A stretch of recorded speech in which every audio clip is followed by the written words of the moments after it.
ये तो आप जानते ही हैं कि एनएसई फोन टैपिंग मामले में ईडी ने संजय पांडे को गिरफ्तार किया है। अब जिस मामले में उनकी गिरफ्तारी हुई है वो केस काफी घुमा हुआ है।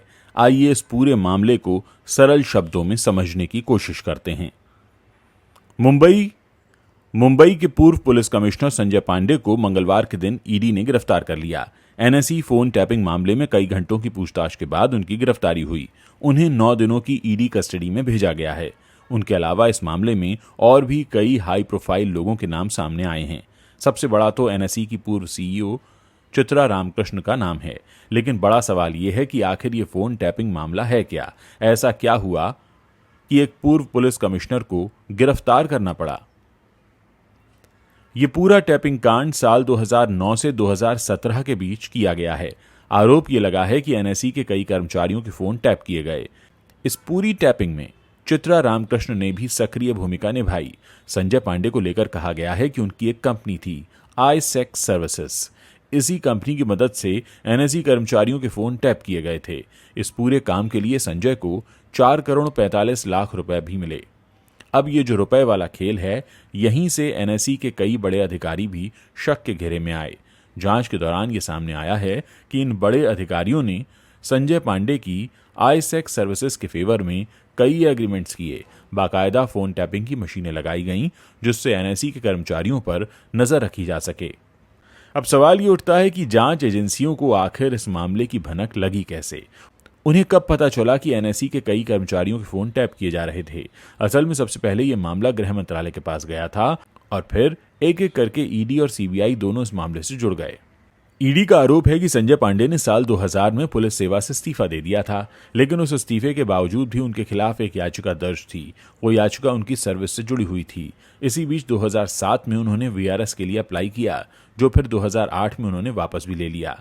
ये वो वक्त था जब Sanjay Pandey iSec securities private limited company के साथ पूरी तरह जुड़ चुके थे।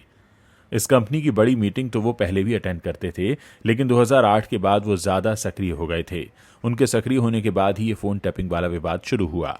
एनएसई कर्मचारियों के फोन टैप करने के लिए उनकी कंपनी का इस्तेमाल हुआ। ईडी तो यहां तक कह रही है कि 4 करोड़ 45 लाख रुपयों के लिए एमटीएनएल की लाइनों को टैप किया गया था। आपने केस तो समझ लिया। आइए अब समझने की कोशिश करते हैं कि संजय पांडे की भूमिका सामने कैसे आई और जांच एजेंसी को सबूत कहां से मिले, और वो सबूत कौन से रहे जिसकी वजह से संजय पांडे की गिरफ्तारी संभव हो पाई। अब यहां यह जानना जरूरी हो जाता है कि ईडी ने संजय पांडे की गिरफ्तारी से पहले उनके लिए कई ठिकानों पर छापे मारे थे। मुंबई, पुणे, कोटा, लखनऊ और दिल्ली एनसीआर के कुल 18 ठिकानों पर रेड मारी गई थी। इसके अलावा सीबीआई ने भी इस पूरे मामले में अपनी जांच जारी रखी।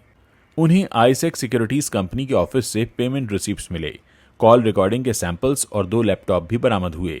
इस पूरे मामले में संजय पांडे के अलावा कंपनी से जुड़े कुछ दूसरे बड़े अधिकारियों के खिलाफ भी केस दर्ज किया गया है। इस लिस्ट में संतोष पांडे, आनंद नारायण, अरमान पांडे, मनीष मित्तल, नमन चतुर्वेदी जैसे बड़े नाम शामिल हैं।